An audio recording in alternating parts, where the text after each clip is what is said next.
equally aligned with all the values which connect each of us. But I think this is such an exciting time when Ruchi is here with us, because we are all talking about how we don't want to like play small but play powerfully, and that's what her title is. And I'm so excited for you to be here, Ruchi. She's like coach to many. She's also someone who has like multicultural background, coming from India, coming from a family who are all artists. Is that right, Ruchi? Um, Nobody's an artist in my family, probably except me. Hmm. My dad does run and own a performing arts school, so I have actually grown up among artists. Artists were the people who were babysitting me, I would Hmm. say. So that influence is strongly embedded in me. But to answer the question, nobody is an artist in my family. My dad is a business owner. My mom retired as a principal.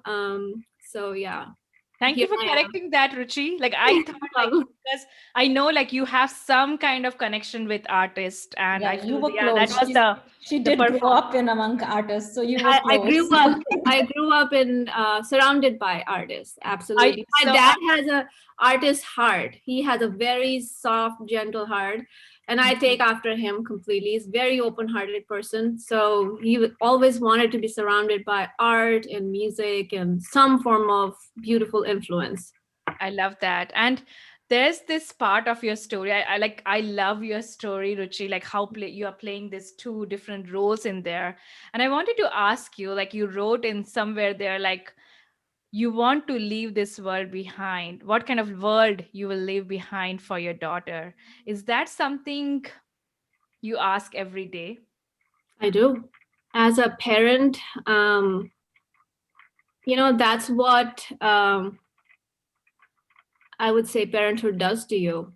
You know, you step into this person who, even if she does not want to show up in the world, even if she does not feel like she has the strength to Mhm. carry on, even if she does not feel, even if she feels misunderstood by many people around her, I love she questions inevitably that for whom is this?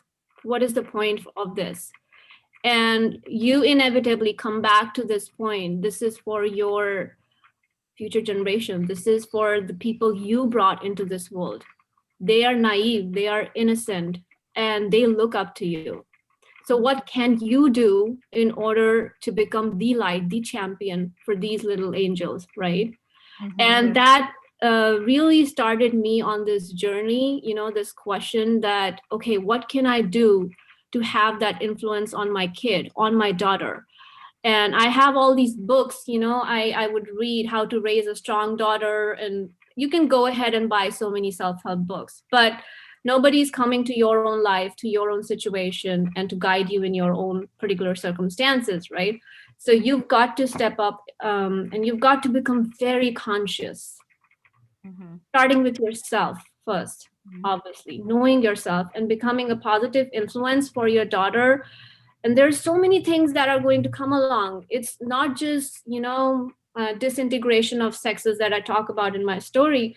It has to do with body shaming, it has to do with self-love, it has to do with that inevitable inadequacy that majority of us women feel, that has been ingrained in us from centuries, right? Mhm. So that all of that, and it started with that. And I guess I got into this loophole of massive depression and anxiety when I realized that or probably this was just me thinking that I'm being misunderstood. What I'm seeing is not being seen by others. You've ever walked into a situation where nobody sees the elephant in the room? So Mhm. kind of like that. So but I had to step up, I had to do something, and I had to find answers. I love that. And I think there was this part in the story of like Cam, which also comes in your story, because I think all of our story, all 15 author story, we have some connection here and there about the patriarchy and like small Mhm. syndrome, which we as a woman play. Like even when we are getting bigger, we try to shrink our own power. So I would love to, because you did hit upon it a little bit, social disintegration of sexes. So I want to ask you about this double standard that you see around, because it's Mhm. like do you want to talk about that a little bit, Ruchi? Well, double standards, I would say, okay, let's say what's patriarchy. Okay, Mm-hmm. if we were to look at it, I don't know what's the dictionary meaning of that, but in my own world, how I've seen patriarchy is not necessarily by the men around me. Mm-hmm. I have to bring this that we women are very much the controllers of that. We are the ones who are spreading that among each other, and how it comes as like, for example, don't talk too much. Hmm. Ever taught, ever being taught by your mom or aunt, sit like a lady, or I don't know, your clothes are too revealing, right?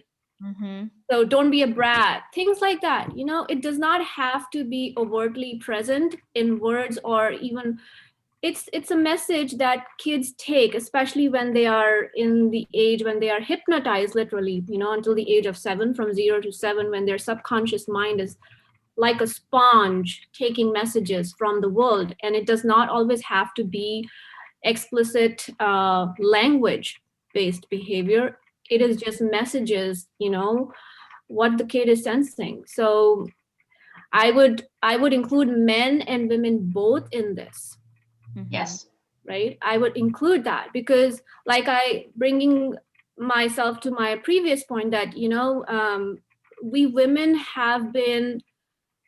we've been pitting against one singular seed ever since centuries. For us, our power meant controlling others, manipulating others, or dominating others in some way to showcase that we are powerful, right? Versus championing with each other, building each other up. So there are these two things. One is you can go ahead and fight patriarchy. Other is you can keep building each other up. You see, Yeah. and how you make this irrelevant, Hmm. right? So I my story is about love this. this. My Love. story is about this. I do not believe in fighting. I'm not the person who likes confrontations. I'm not the person who likes to be in any kind of conflict. And I do my best, very best, to create peace in myself, so that there's a line, I heard on YouTube from somebody that when you see injustice, if you are somebody who truly cares about the world, if you truly care about your future generation, if you truly care to move this world forward, you must learn to swallow injustice and work for justice. Yes. Beautiful. Okay, Oh, so that's exactly my point from this story. Even though I was watching what was going around, I have no bad feelings for anybody. Everybody, all of us are doing our very best. Even the men, even the men who may unconsciously behave in that way, it's probably not their fault, because guess what? It's been coded in their DNA since generations, yes. right? They're doing what they've been taught. They don't know any better. That's so They true. don't know any better. So, what we as women who are conscious women, who are empowered women, what can we do is I can raise my daughter and my son in a way that tomorrow when they go out in the world, they are leaders. Yes. They are the epitome of justice. They are the epitome of equality, right? And it starts from the very, very start, as soon as they are born. And Yeah. I was a teacher. I graduated from University of Houston and did my master's in teaching, and then I went to school and taught. And my heart used to bleed. It used to bleed. I did not like it, and I made a decision there and then. I've got two little kids. If I turn them out to be great leaders, if I become the champion for them, I think that's good enough for me. And if God willing, I am going to open a school where I want to see kids educated in a way where their light blooms. They're not categorized as one size fit all, or if he cannot pay attention, let's pop in a pill in his mouth because he's ADD, or all those tags and titles, whatever we are so quick to give to people Mm-hmm. or little kids. So, and that decision I made. And that's what my philosophy is now in my life. And this is what I practice with my kids and with my family. Having said that, I am so fortunate, so utterly fortunate to have been married in a family where I have full throttle support. My husband is the feminist husband. My husband is the one who wakes me up with breakfast in the morning, coffee in the morning. I don't cook. We totally do not play by the rules of what we see happening among my friends are always kind of feeling anxious or something about this kind of dynamics going on in their home. I haven't seen that in my home. So I've got to be very, very fair here. I've got to give that credit to my husband and my family, that this is about general what I have seen in my society, in my friend circle, in my friends of friends, and just social events. And I was fed up with it. I was fed up with it. I love how you share that, and I love how you just said, like, there's so many things that we're taught by what people say to us, but there's also so many things that we are taught Yeah. of the reasoning that we give a situation, Mm-hmm. the talk that we have in our own heads, the Mhm. meaning that we give to things. And Absolutely. when I was reading your chapter and what you say, and even the title, let's talk about the title. Why did you choose the word powerful as the chapter? Yes, thank you for asking me this question. So I actually waited for 2 days to give a title to my story. And I just couldn't think. And then suddenly there was this click that you were talking about stepping into your authentic power. So that is your title, powerful. And that's exactly the theme of my life, right? Because, and I'm sure majority of you have also felt that, right? That is what this book is about. We women are so subject, like the world is designed to suck the wind out of us, isn't it? Right? I know it's a very Expectation. hardcore feminist statement, and it is. And we quickly jump to inadequacy. We quickly find faults in ourselves. We quickly start to doubt and question ourselves. And we so very quickly become powerless. Mm-hmm. We start to feel that, our circumstances are not in our power. There's nothing I can do here. I guess I'm just gonna accept this reality and I'm just gonna suck it up and I'm just gonna keep on moving, which I did in my own life. And what ended up happening was that I ended with my health crashed and my sanity crashed. So I literally stepped into my power, it took a long time, which is I came full circle. But to answer to your question, powerful is the title of this book because I'm teaching women how they can step into their true power. And the power may not mean controlling others or manipulating others or pitting for a seat on the table. No, power means loving yourself just the way you are, accepting yourself, setting boundaries, following your inner compass, knowing that you're valued, waking up knowing and believing that you're meant for a greater cause. That's power, right? So that's what my story is about. Love that. That's such beautifully said. And I love how you said, the world is going to take the wind out of yourself, but you have to be the wind beneath your own wings. Yes. I feel that's the message I hear you saying over and over again. So Ruchi, I wanted to ask you, your story transforms from a moment of where you're not happy with the situation, where you're struggling to find purpose, you're not happy with the circumstances. Then it goes back to you being a badass salesperson who's really is being celebrated in your company for your accomplishments. How was the journey? what is it that hasn't been said that you would want to share with someone who's actually in that position right now, who is where you were in the beginning of your story? Can you give some practical tips, advice to that person? How can they reach that stage of where you just did it? You built your wings.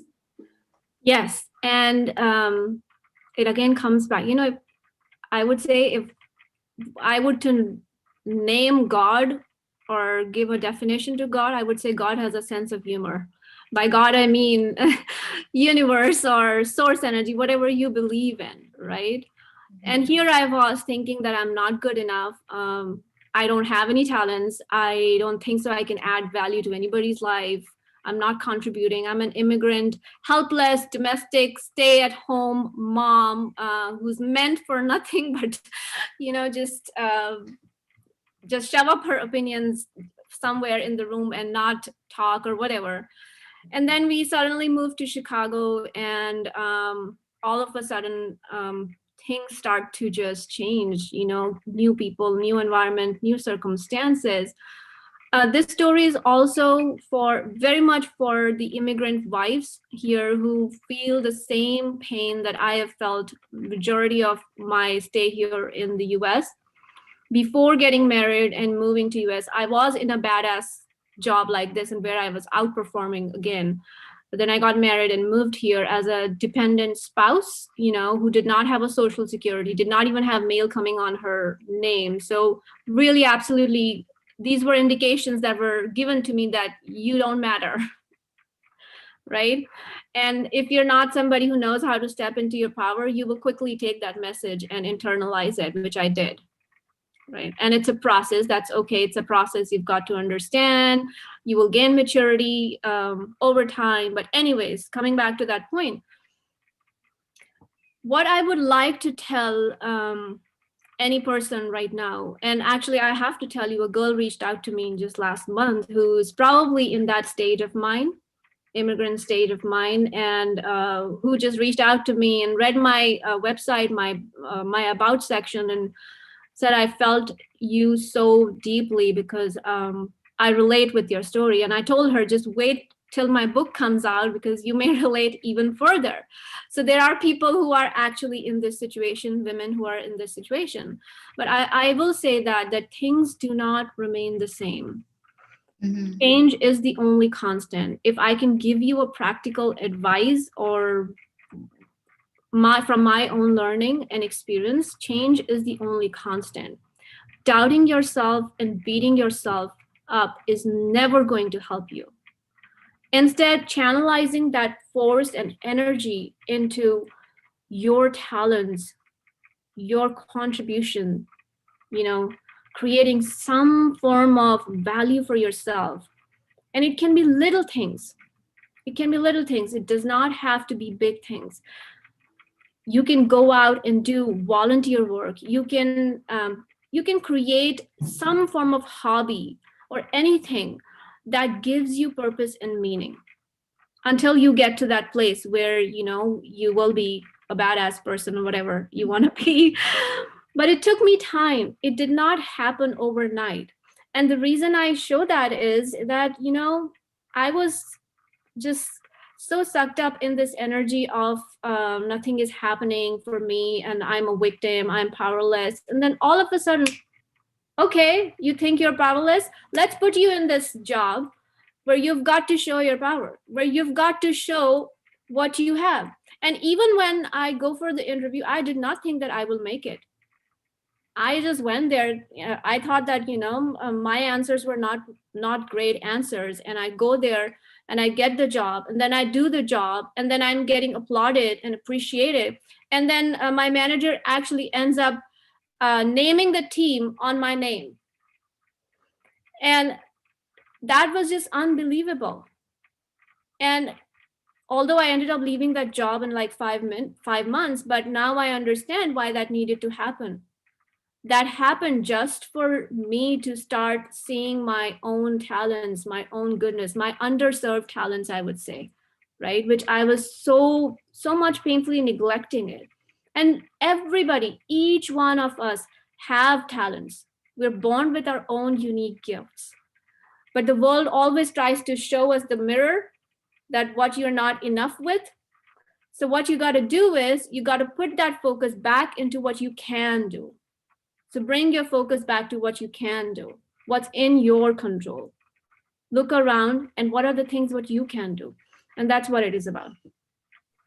Love that. Absolutely. You have to find the power from within.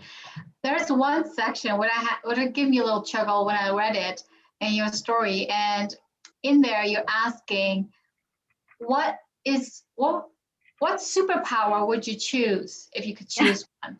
And if I ask that question now to you, what would you say? I would still say the same thing.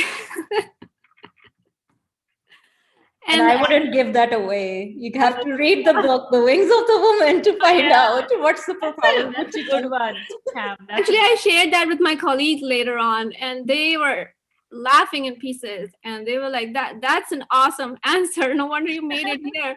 I'm like, I was feeling like I'm just totally banned from these people, from this company. They're never ever going to reach out to me. But no, it was fun. It was fun. I just that's something about me that I've never held myself back from speaking my mind, even when things are at stake. This was a big deal for me. Imagine 10 years of wait, and then I finally get the opportunity. And if I mess this up, right, how much I'm going to hate myself. And but I still did it. I still spoke my mind. That's it. And that's what I would tell people to do. What's meant Speak for your you. mind. Yeah. True that. Thank you Love so much, Ruchi. I think this session was so powerful, and you are such an amazing, like, you know exactly what you're saying. I think your words, like, Thank you. I know in the book itself there's so many nuggets, but this interview there's like more nuggets. We can make a book chapter out of this. it. It was a powerhouse. You can feel your power and your energy as you speak. Yes, totally. You know where you want to go, and you are very much focused, and that comes through. So thank you for sharing and showing that to others, right? Yes, and that's what the story is about, right? The real power is knowing your yeses and knowing your nos. Yes. Right? Following your inner compass, tapping into your pleasures and desires. That's one thing I talk about in my book. I have seen my friends, my married friends, my South Asian friends, not giving too much attention to. They feel that they are being selfish if they're tapping into self-care, tuning into themselves. But guess what? That is the pathway to power that is so profound and so sacred. Yes. Ruchi, I love how you said and. I love how you said yes and no. It's not an if or an or, it's an and. Yes. And clarity is your power. Yes. Totally. Love that, Ruchi. Cam, you were saying something? Oh, I just wanted to ask her if she has a special self-care routine that, Ruchi, you would like to share with our listeners. Sure. So over the years, I have realized that I am a highly sensitive person. I'm sorry. I love my my solitude is my superpower. Coming back to your question before. My alone time, I need lots of time to myself to sink in the data, to sink in all the information, process it, and then apply, implement. This is one very big lesson that I've had to learn throughout all of my experience. One common thing, if I would say, was this, that it was never one size fit all for me. Mm-hmm. I had to look into what are my deepest needs? How do I function best? And for some, self-care may mean maybe 15 minutes of warm bath, luxurious warm bath. For some, it may mean taking a day off. For some, it may mean 5-minute walk. For me, it means at least like on the weekends, I take complete off from social media, from except for this book. But most of the times, I set these boundaries with myself that I've got to, just recharge, reboot for me to give my very, very best to the world, to my family, to my friends, to my colleagues, to Mhm, work people, mhm. to my clients, anybody. So if I'm not tapping into my self-care, I'm being selfish then, because I'm not giving my best to you, right? So you've got to see what are your truest, deepest desires. Does a warm bath help you feel beautiful, radiant? Tap into your pleasures. What's a pleasure?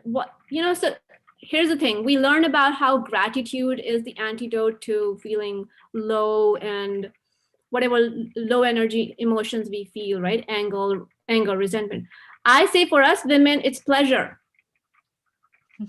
It's pleasure.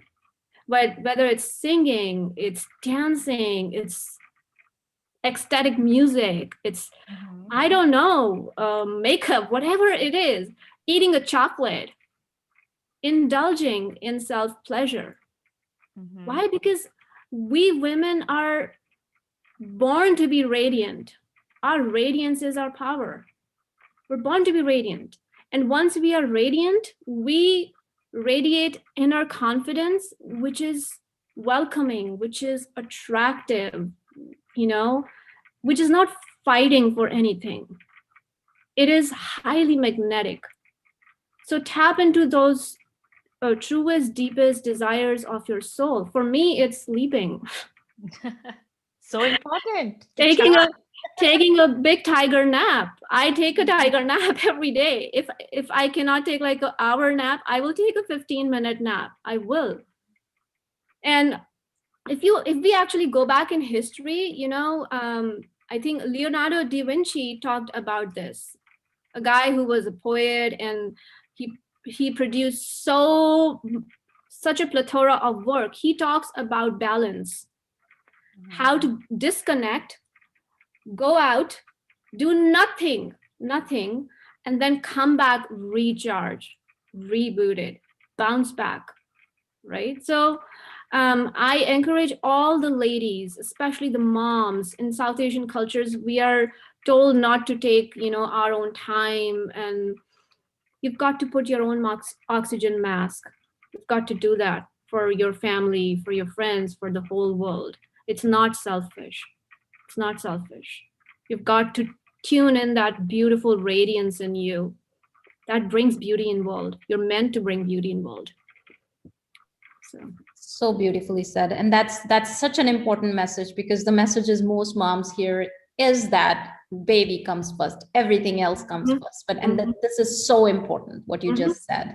Every Yes. mom should listen to this and actually take that into practice, that self-care is important. Mhm. Absolutely.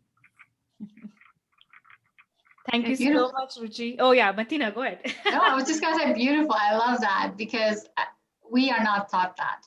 Yes. And for us to break that mold and shift that energy and show what is possible when we do that, it will be a whole different new life for our children and the generations after. So yes, absolutely, we have to and should do this. Yes, absolutely. Yeah, selfish is self-care. Yes. I love that, Ruchi. So we only had this much time, but if you want to know more about Ruchi's story, you have to get her story, and like you will find so many more nuggets than what already is discussed. And I'm so excited, Ruchi, when this comes out, and I'm just excited about our movement, which we are starting here. So thank you so much for being here today and sharing your heart and like really showing your power. Thank you. Thank Thank you, you, Anna. Ruchi. I hope it uplifts many, many women, and we're all powerful women. Let's step into that, the real power. Yes, powerful indeed. Yep. Yeah.